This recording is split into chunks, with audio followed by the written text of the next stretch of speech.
हम अपने दर्शकों को नमस्ते, प्रणाम, सलाम, जोहार, जय हिंद। अभी हम जो विषय लेकर आए हैं वो नारी शिक्षा पर है, वुमेन एजुकेशन पर है। अब ये जानना है वुमेन एजुकेशन है क्या। देखिए, वुमेन एजुकेशन हमारा अन्य देशों से हमारे देश में बहुत अभी प्राचीन है। और इस संबंध में नेपोलियन ने कहा था कि मुझे शिक्षा माताएं दो, मैं एक शिक्षित राष्ट्र का निर्माण करूंगा। नेपोलियन ने क्या कहा था कि मुझे शिक्षित माताएं दो, मैं एक शिक्षित राष्ट्र का निर्माण करूंगा। तो देखिए, प्राचीन बौद्धिक काल में शिक्षा है, स्त्री का प्राचीन बौद्धिक काल में शिक्षा।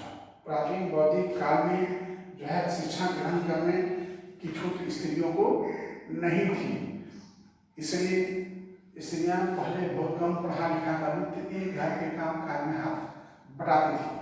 दूसरा, बौद्ध काल में शिक्षा, इस काल में महात्मा बुद्ध ने मठों में स्त्रियों को रहने की व्यवस्था की। इस काल में स्त्री शिक्षा को संगठित प्रयास किया गया और स्त्री को शिक्षा करने हेतु इनको पढ़ाने लिखाने की व्यवस्था की गई बौद्ध काल में महात्मा बुद्ध के द्वारा, जिसमें महिलाओं कुछ पढ़े लिखे और कुछ स्त्री शिक्षिकाएं बनी, कुछ राजनीतिज्ञ भी बने। इस काल में शिक्षा व्यवस्था केवल उच्च वर्गीय स्त्रियों के लिए था। खाने मैंने बौद्धिक काल में, प्राचीन बौद्धिक काल में शिक्षा जो कहा वो एकदम मान्य था, स्त्रियों को घर काम करने लगाया जाती थी। लेकिन बौद्धिक काल में क्या हुआ कि उनको महात्मा बुद्ध ने कुछ उच्च वर्ग के जाति के स्वर्ण जातियों की महिलाओं को शिक्षित करने का प्रयास किया और कुछ शिक्षिकाएं बनी और कुछ राजनीति में भी आई। मध्यकाल में स्त्री शिक्षा, मध्यकाल में जो है प्रथा प्रथा चलने लगी कि शिक्षा दी जाए, प्रथा प्रथा के साथ दी जाए। और इस कारण बाल विवाह का प्रचलन बहुत ज्यादा हो गया। उस घराने संबंधी स्त्रियों को घर पर शिक्षा प्रदान की जाती थी। समान वर्ग की स्त्रियों के लिए शिक्षा का कोई प्रबंध नहीं था। यानी मध्यकाल में स्त्री शिक्षा जो था वह सिर्फ जो बड़े घराने की स्त्रियां थी उनमें घर में रह करके उनको शिक्षित करने की व्यवस्था थी, उनको बाहर जाने की स्वतंत्रता नहीं थी। बाकी जो अन्य स्त्रियां हैं उनको पढ़ने लिखने की कोई व्यवस्था नहीं थी। आधुनिक काल में स्त्री शिक्षा, आधुनिक काल में स्त्री शिक्षा ईसाई मसीह दुष्प्राप्त को देखते हुए शिक्षा क्रांतिकारी परिवर्तन हुआ है। क्रांतिकारी परिवर्तन क्या हुआ है कि बालिकाओं के लिए अलग विद्यालय, बालकों के लिए अलग विद्यालय की स्थापना ईसाई के द्वारा किया गया, मिशन के द्वारा।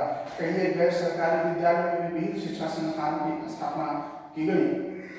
यहाँ तक कि 1884 1902 ईस्वी में आपका शिक्षा आयोग ने स्त्री शिक्षा के प्रति सरकार से सिफारिश की और स्त्री शिक्षा पर अधिक कार्य किया जाए।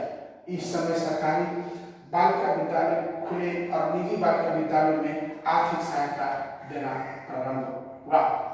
सबसे पहले श्रीमती एंटी बैंक्स ने वाराणसी में सेंट्रल हिंदू बालिका विद्यालय की स्थापना की। 1913 में दिल्ली में लेडी हंट मेडिकल कॉलेज की स्थापना हुई। स्त्री शिक्षा का प्रथम महाविद्यालय और प्रथम कॉलेज माना जाता है। सन 1917 की अवधि के दौरान राष्ट्रीय नेताओं ने स्त्री शिक्षा के लिए अनेक कार्यक्रमों को बढ़ावा दिया। कार्यक्रमों को बढ़ावा देने के साथ साथ उन्होंने 5 वर्षीय योजनाओं स्त्री शिक्षा के लिए ध्यान दिया जाए। पिछड़े लोगों को भी उनको पढ़ने लिखने की व्यवस्था किया जाए। जो नहीं पढ़े लिखे उनके लिए रात्रि पाठशाला की व्यवस्था की गई। इन्हीं की जो एकदम पढ़े लिखे नहीं हैं युवकों को उनको भी पढ़ाने की शिक्षा व्यवस्था की गई। तो फिर से मैं एक बार बता दूं, वुमेन एजुकेशन नेपोलियन ने कहा था कि मुझे शिक्षित माताएं दो, मैं तुम्हें सुशिक्षित राष्ट्र का निर्माण दूंगा। प्राचीन बौद्धिक काल में स्त्री शिक्षा की कोई व्यवस्था नहीं थी। बौद्ध काल में जो है जो महात्मा बुद्ध ने कुछ स्त्रियों को, स्वर्ण जाति की स्त्रियों को एक मठ में रखकर पढ़ाने की व्यवस्था की थी, जिसमें कुछ शिक्षिकाएं, कुछ राजनेताएं बनी।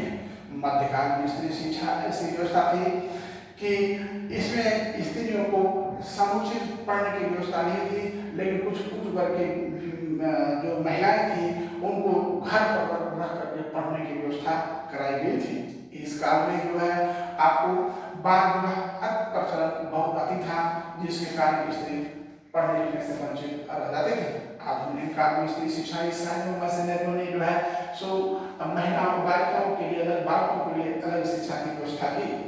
1884 ईस्वी में शिक्षा आयोग ने स्त्री शिक्षा के प्रति सरकार से सिफारिश की कि इनके लिए अलग से स्कूल, कॉलेज, महाविद्यालय खोला जाए।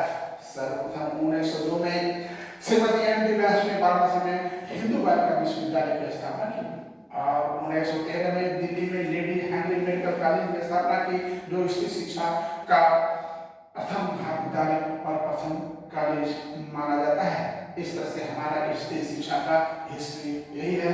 तब तक जय हिंद।